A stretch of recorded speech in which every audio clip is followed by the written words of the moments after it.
palavra do Senhor se renova a cada dia. Ela tem sido para nós o alimento diário. Capítulo 3, verso 16 ao 18. Capítulo 3, verso 16 ao 18, do livro do profeta Daniel. Diz assim: responderam Sadraque, Misaque e Abdenego ao rei: ó Nabucodonosor, quanto a isto, quanto à lei, quanto à ordem, quanto ao decreto, quanto ao que deixamos de fazer por ordem do rei, não necessitamos de te responder. Leia comigo 17 e 18. Se o nosso Deus, a quem servimos, quer livrar-nos, Ele nos livrará da fornalha de fogo ardente e das tuas mãos, ó rei. Se não, fica sabendo, ó rei, que não serviremos a teus deuses, nem adoraremos a imagem de ouro que levantaste. Senhor, mais uma vez eu oro, pedindo, leva-nos a mente cativa ao trono da tua graça e acalma o nosso coração, aquieta o nosso espírito, para que a palavra tenha total fluidez no nosso coração, em nome do Senhor Jesus. Amém. Ocupe o seu lugar, por favor.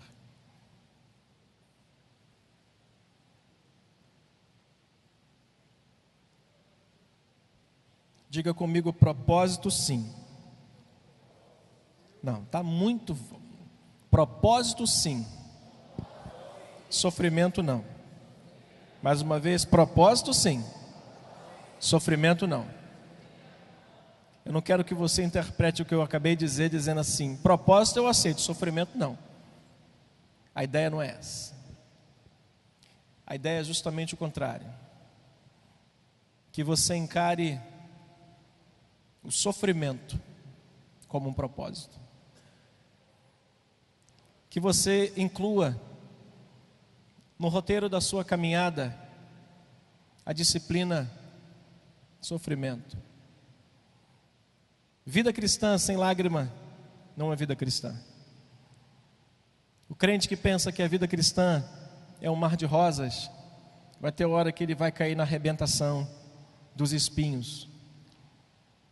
Mas essa mesma vida cristã, que não nos impede às vezes de chorarmos, ela nos dá garantia de abundante alegria. Diga comigo: abundante alegria. A vida cristã nos reserva.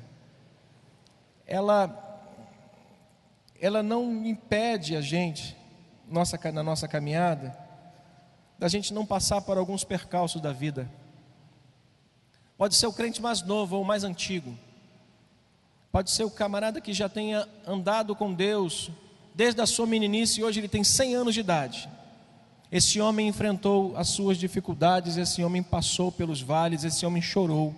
Mas esse homem também presenciou vida de paz no seu coração. Portanto, eu queria que os irmãos pensassem junto comigo que sofrimento faz parte de um propósito de construção da nossa vida com Deus, porque não há propósito sem processo. Nós não recebemos um propósito de Deus na nossa vida bíblico sem que a gente venha descartar dele o processo. Capítulo 5, versículo 10 de 2 Samuel, não abra. O texto vai nos dizer que Davi ia crescendo em poder, porque o Senhor era com ele. Ali nós estamos vendo o produto final. O produto final Davi estava crescendo. Davi tinha poder. Davi era rei agora sobre todo Israel. Davi chega ao trono máximo, governando todo Israel. Recebeu a primeira unção na casa do seu pai Jessé. Recebeu a sua segunda unção sendo rei sobre Judá. Recebe a sua terceira unção sendo rei sobre todo Israel. Mas nós estamos diante de um texto que nos remete a um produto final. Ou seja, nós olhamos ali e falamos: é tão fácil chegar a ser rei sobre todo Israel, mas nós esquecemos de olhar para trás e vermos um processo. Ou seja, o propósito não pode ser desligado ou separado da vida de processo.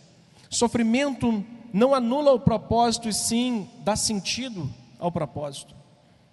Quando a gente olha e fala assim, Deus tem um plano na minha vida, mas eu não esperava pelo problema, pelo sofrimento. Mas o que dá sentido ao propósito de Deus é quando passamos pelos sofrimentos da vida e encaramos eles como um propósito de Deus, vencemos esse sofrimento e permanecemos na presença de Deus. O que dá sentido à nossa vida não é o sofrimento, mas é o propósito pelo qual ele foi determinado na sua vida para aquele fim. Então ele serve como aquele texto famoso de Gênesis 50, versículo 20, quando José se defronta com seus irmãos, quando José olha para os seus irmãos, eles temerosos por saber agora, revelado aos seus irmãos, que José era o governador de todo o Egito, e que todo o mal que eles fizeram a José poderia vir agora à tona e a paga seria dobrada. E o temor dos irmãos de José é, José agora, com o poder que ele tem, com a autoridade que ele tem, ele vai nos matar, porque nós o vendemos, nós o maltratamos, nós deixamos ele para lá. Na verdade, José, ele no capítulo 50, versículo 20, ele diz, na verdade vocês intentaram mal contra mim, mas Deus o transformou em bem, como vocês estão vendo hoje ou agora. Na versão NVI, a expressão hoje é muito interessante. Se você quiser abrir o texto, você não vai talvez encontrar a palavra hoje, não sei, mas na versão NVI, capítulo 50 do livro do Gênesis, verso 20,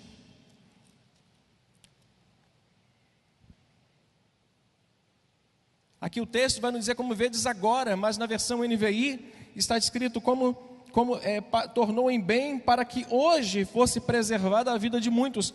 Mas olha o que diz o texto, capítulo 50, verso 20 de Êxodo.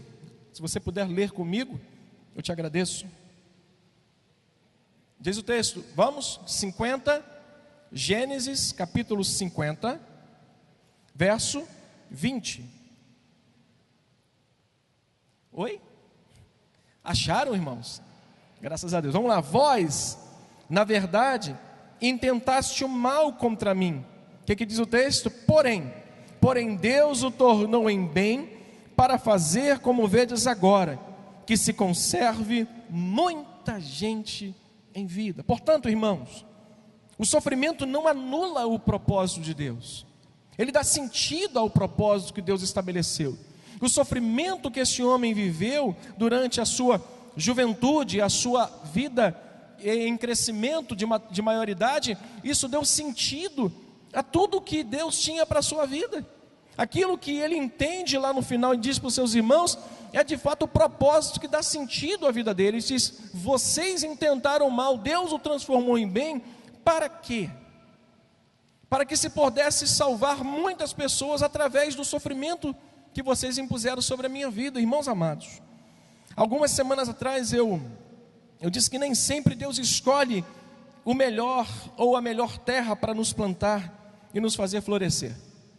Falando do mesmo profeta Daniel, do mesmo livro, eu disse que em alguns momentos Deus não escolhe a melhor terra, o melhor lugar, a melhor ambiente para nos plantar e nos fazer florescer, mas sempre coopera com aqueles que lhes são leais para cumprir neles os seus propósitos.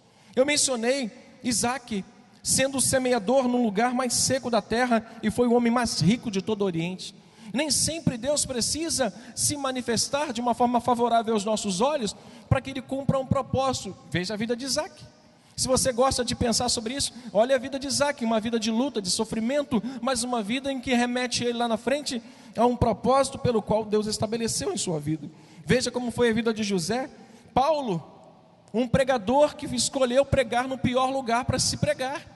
Na terra onde a deusa Diana era adorada por todos. Ele chega para destruir, e os encantadores, os vendedores de ídolos estavam dizendo assim, esse homem vem aqui para perverter o nosso trabalho, para destruir a nossa fonte de renda, para acabar com aquilo que nós tínhamos como fonte de lucro. E Paulo chega para pregar numa cidade onde é dominada pela idolatria e pela adoração à deusa Diana.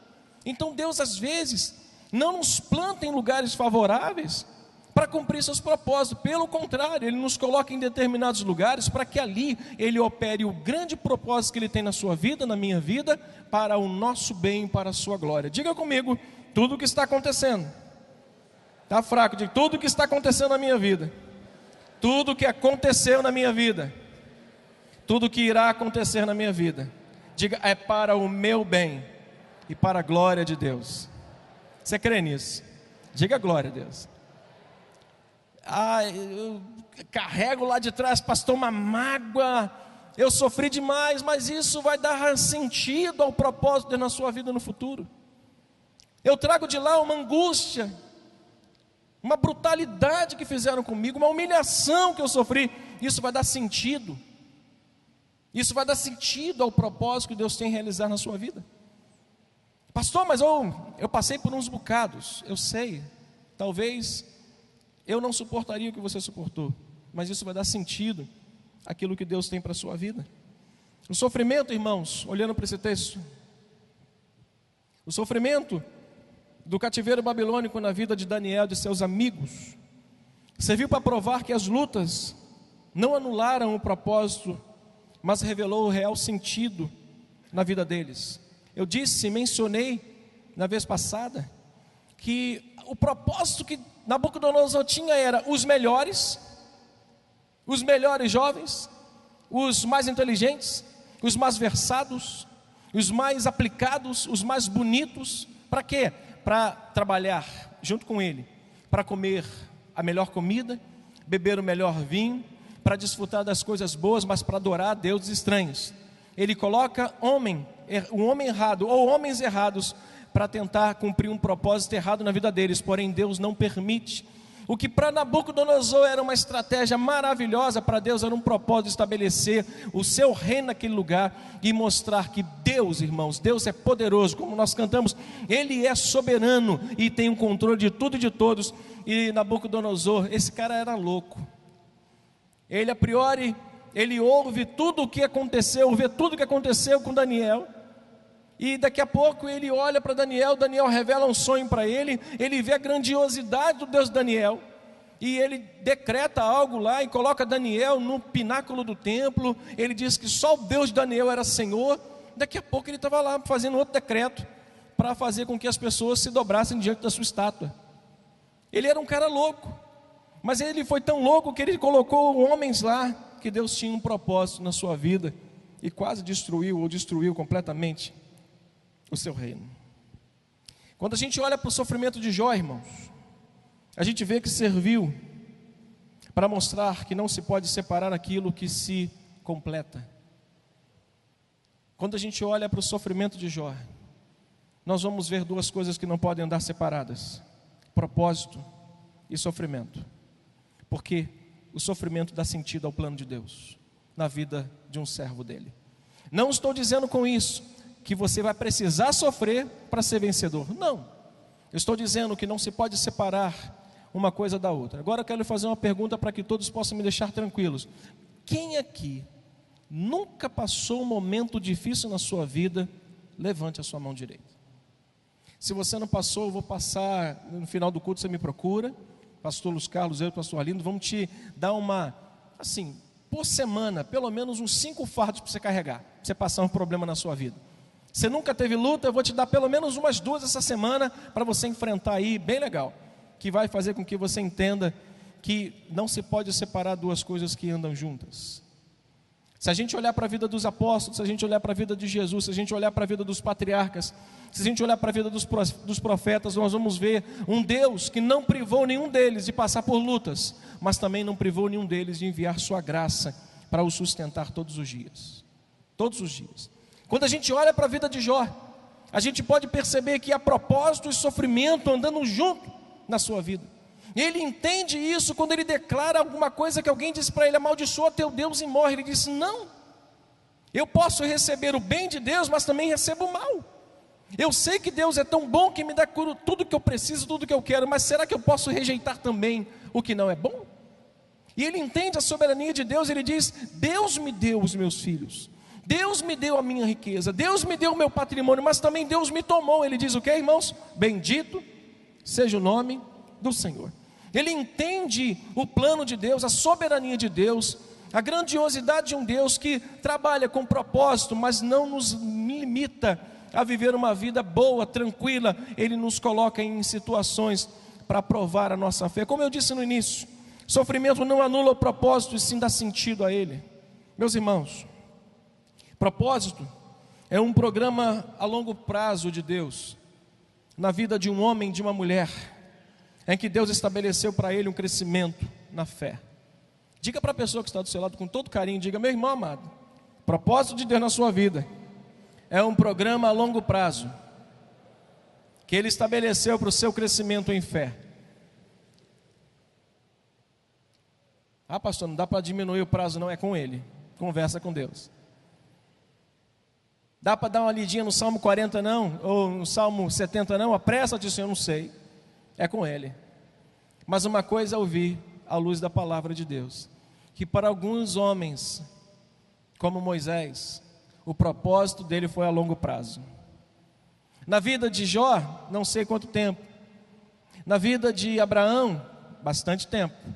Na sua velhice, ele conseguiu a paternidade. Mas o propósito de Deus é um programa a longo prazo que Deus estabeleceu para o crescimento do homem em fé.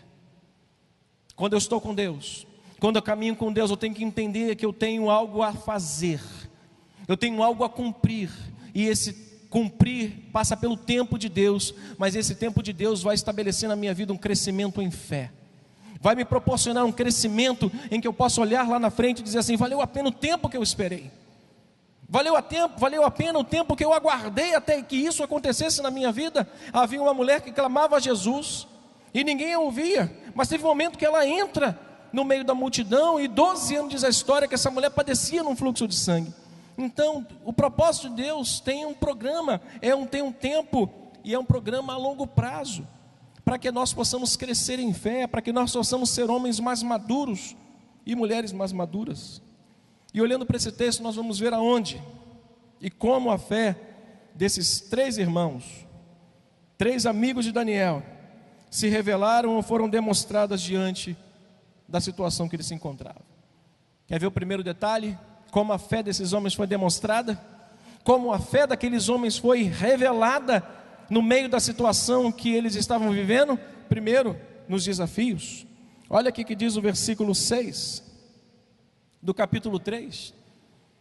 Olha como é que a fé daqueles rapazes fora revelada no meio da situação que eles estavam, no desafio. Olha aqui que diz o texto do versículo 6, leia comigo: qualquer que não se prostrar e não adorar, será no mesmo lançado na fornalha de fogo ardente. Você sabe aonde a fé deles foi demonstrada, foi revelada?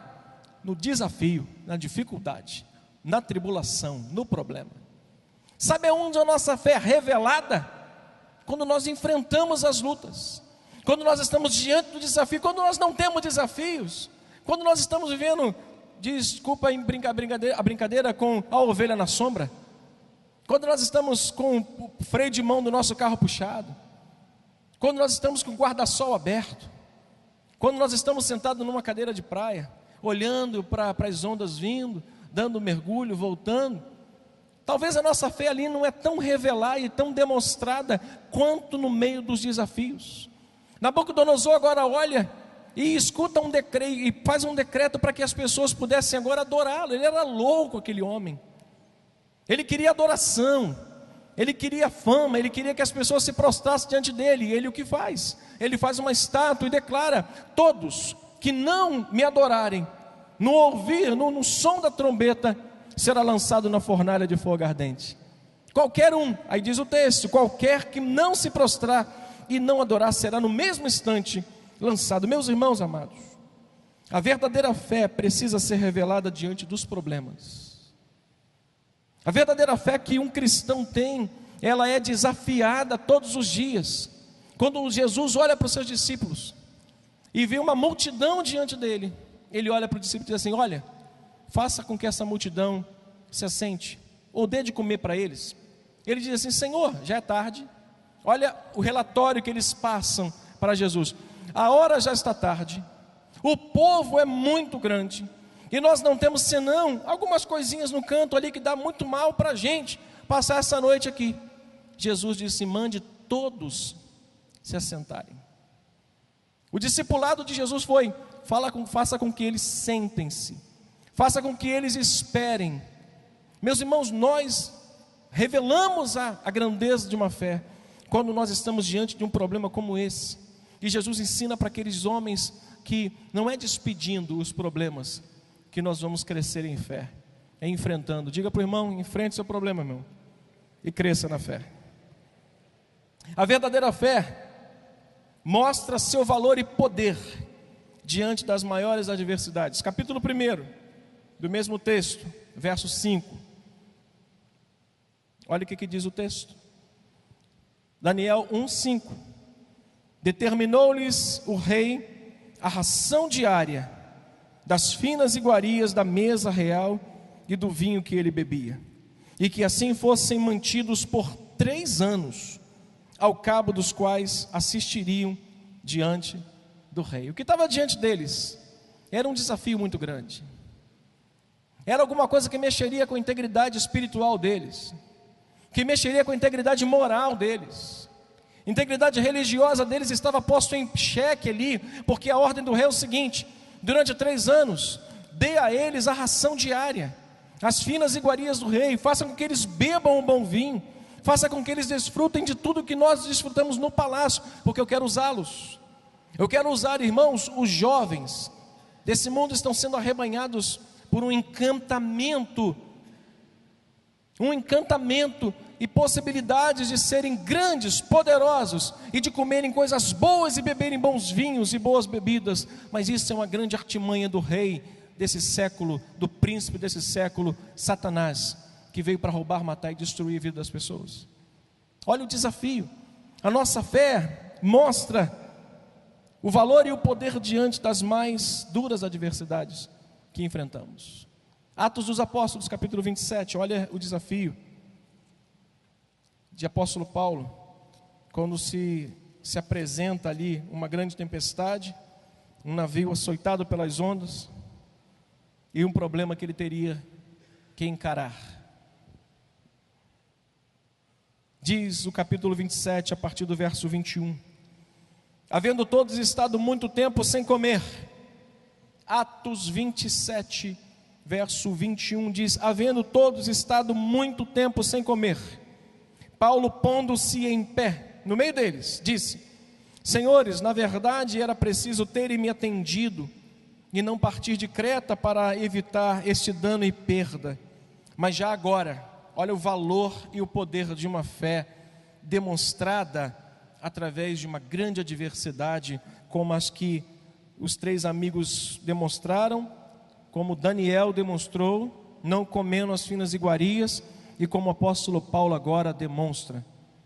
Ele disse: mas já agora vos aconselho bom ânimo. Diga comigo: bom ânimo. Porque nenhuma vida, diz o texto, porque nenhuma vida se perderá de entre vós, mas somente o navio. Por quê? Porque esta mesma noite um anjo de Deus, de quem eu sou e a quem eu sirvo, esteve comigo e dizendo: Paulo, não temas, é preciso que compareças perante César, e eis que Deus, por sua graça, te deu todos quantos navegam contigo. Olha que diz o texto fascinante: é preciso que compareças perante César. Sofrimento não anula o propósito.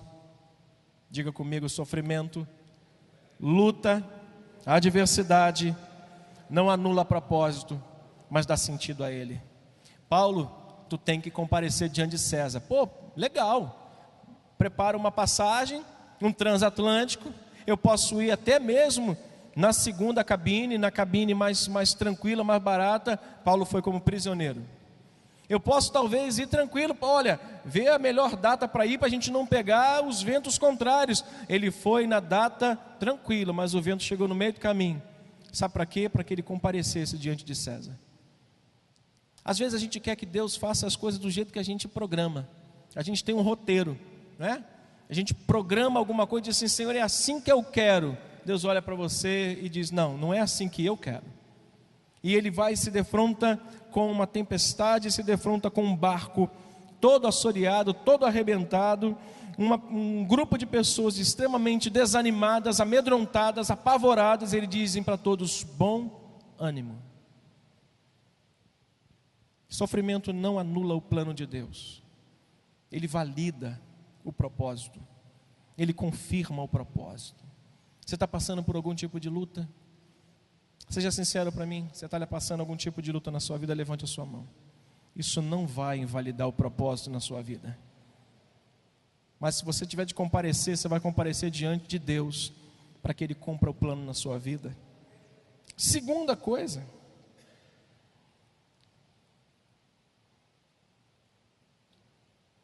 foi diante do desafio que a fé daqueles 3 amigos foi demonstrada. Demonstrar fé em casa é uma coisa não muito difícil. Demonstrar fé na faculdade deve ser um mega desafio. Demonstrar fé no meio de uma universidade, aonde quando você se manifesta e diz: eu sou crente, aí começa caras e bocas para você.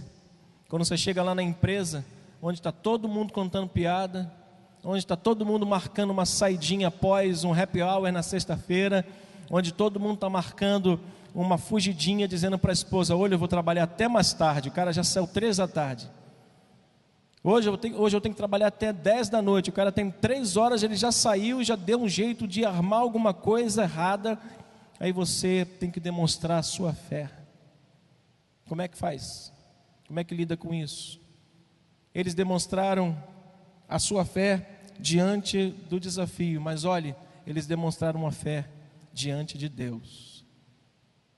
Diga comigo: a minha fé, ela não é só demonstrada diante dos homens, ela é demonstrada diante de Deus. Quer ver o texto? Vá lá, o capítulo 3 novamente, verso 16 e 18, que acabamos de ler. Ela é demonstrada diante de Deus. Primeiro texto que nós lemos, capítulo 3, verso 16. Responderam Sadraque, Mesaque e Abidnego, dizendo ao rei: ó Nabucodonosor, quanto a isto, não necessitamos de te responder. Ele diz o seguinte: se o nosso Deus, a quem servimos, quer livrar-nos, o que diz o texto? Ele nos livrará da fornalha de fogo ardente e das tuas mãos, ó rei. Se ele não nos livrar, fica sabendo, ó rei, que não te serviremos, não serviremos aos teus deuses, não adoraremos a imagem de ouro que o Senhor levantasse. Ele teria talvez aqui 2 possibilidades. Uma foi o que ele disse. Ele disse: se Deus não nos livrar, se o Senhor, fica sabendo, se o Senhor não nos livrar, versículo 17, a quem nós servimos, se o Senhor nosso Deus, a quem nós servimos, quer nos livrar, Ele nos livrará da fornalha. Mas fica tu sabendo, ó rei, se Ele não livrar, arruma um jeito para a gente, vamos entrar num acordo, vamos dar um jeito de minimizar o castigo pelo o ato errado que eu cometi, de não adorar os seus deuses. Sabe o que ele está? Ele está diante de Deus. A fé daquele homem, daqueles 3 rapazes, não é só demonstrada diante da dificuldade, ele demonstra diante de Deus. A nossa fé, irmãos, é demonstrada também diante de Deus, quando nós estamos nos bastidores da nossa vida, quando nós estamos lá naquele momento em que o rapaz vai dizer assim: eu tenho como resolver esse problema para você de um outro jeito, um jeito mais fácil. Eu tenho como chegar num atalho contigo, de modo que você não precisa passar por aqui, você vai direto lá para a porta, porque eu faço contigo. Lá no retiro dos jovens, eu tinha que voltar rápido para cá, e a Lana, com muito carinho, muito carinho da parte dela, eu disse: eu preciso ir embora. Ela: almoça. Eu falei: eu preciso almoçar, mas a fila está grande. Não, pastor, o senhor pode furar a fila. Eu disse assim: não posso furar a fila. Eu não tenho esse direito de furar a fila e entrar na frente dos jovens que pagaram o retiro, que pagaram R$380, eu não tenho o direito de furar a fila. E esperei todo mundo comer. E depois eu fui lá, me servi e comi. Pastor Arlindo, certo dia, parou o seu carro, chegou mais tarde no estacionamento, e alguém tinha parado o carro na vaga dele. E o irmão falou: pastor, eu vou tirar. Não, você não vai tirar, porque você chegou no horário, eu cheguei depois. Essa fé que nós demonstramos diante de Deus, quando Ele não está conosco, ou quando a gente não está na frente das pessoas. Nós professamos a nossa fé diante de Deus. É para tremer na base. Não é só diante dos desafios. Não vou. Mas e diante dos homens? Diante da situação, longe talvez como a gente pensa dos olhos de Deus. Como é que fica? A verdadeira fé precisa ser revelada diante de Deus. A verdadeira fé, irmãos, é uma resposta a Deus, que confiamos em sua palavra. A verdadeira fé é uma resposta que nós devolvemos a Deus, dizendo assim: Senhor, eu confio em Ti. Foi o que esses rapazes fizeram. Diante da dificuldade, rei, fica você sabendo.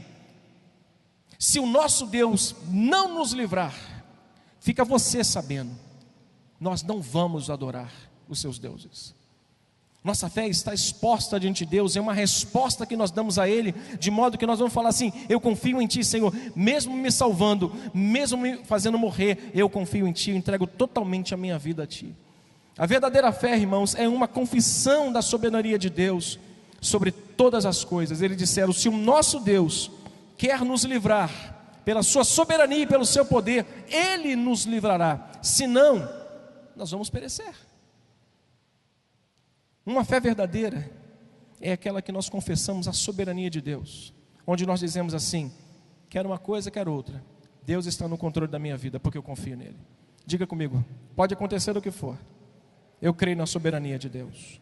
Lucas capítulo 7, rapidamente, só para a gente concluir, tem 2 pontos, mas são rápidos.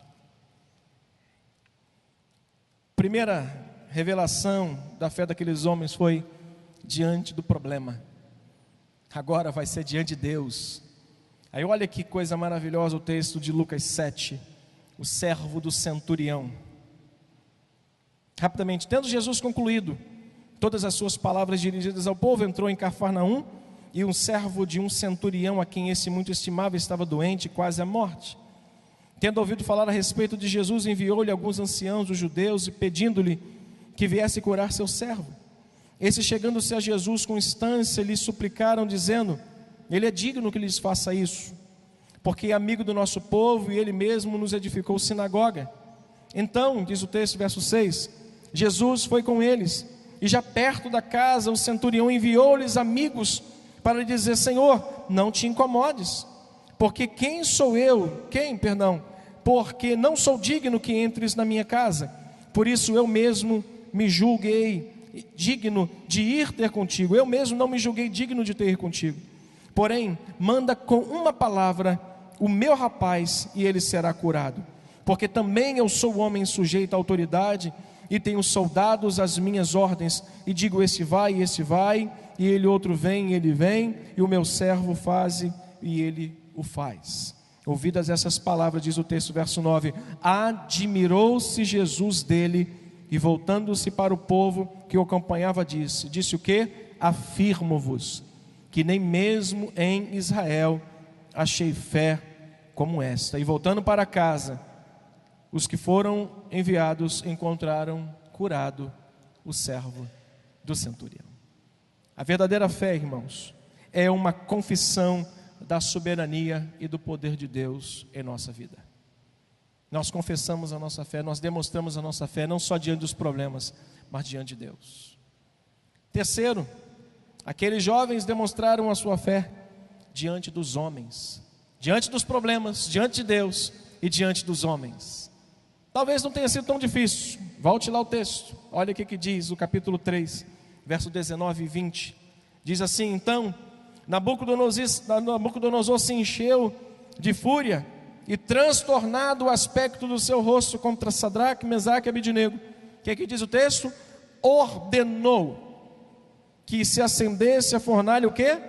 7 vezes mais do que se costumava, e ordenou aos homens mais poderosos que estavam no seu exército que atassem Sadraque, Mesaque e Abednego e os lançasse na fornalha de fogo ardente. A verdadeira fé é revelada também diante dos homens.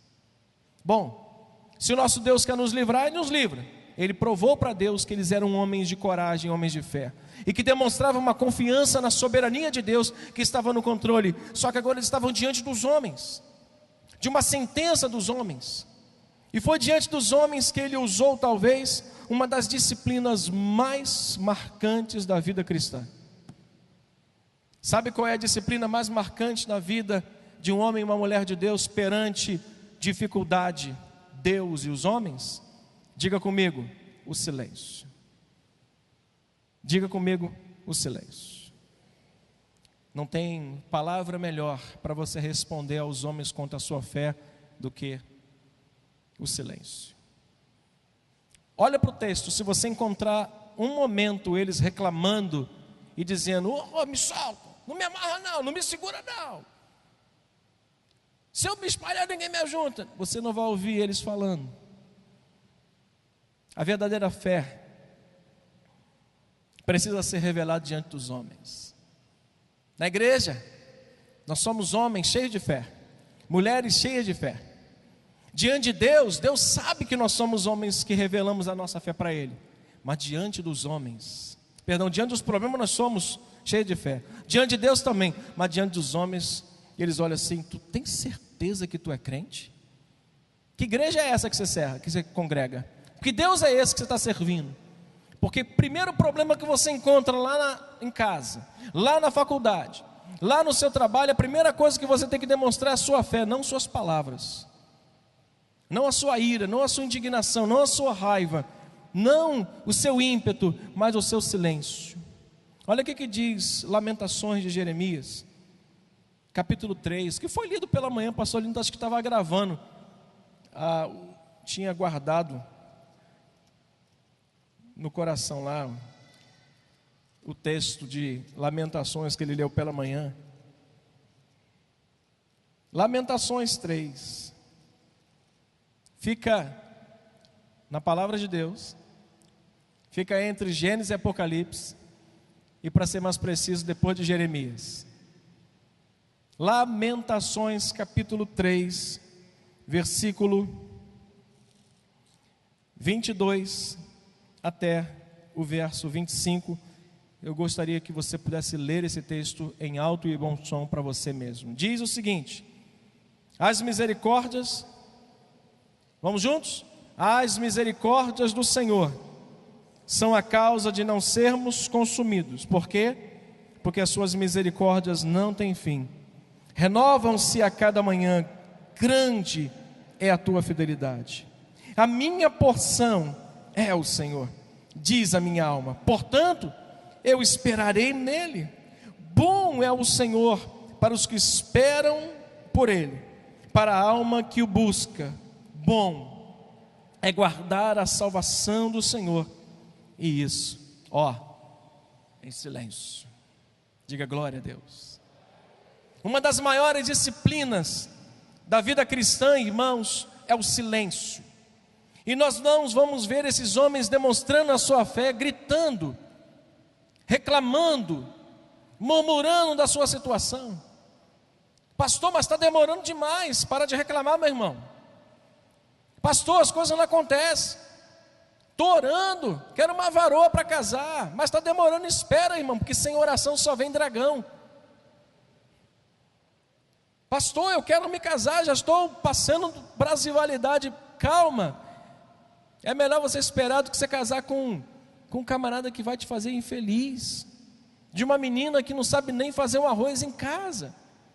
A priori, deixa eu dar um conselho para umas jovens aqui. 2, não vou cobrar nada, mas se você ganhar uma caixa de ferramentas, você me dá.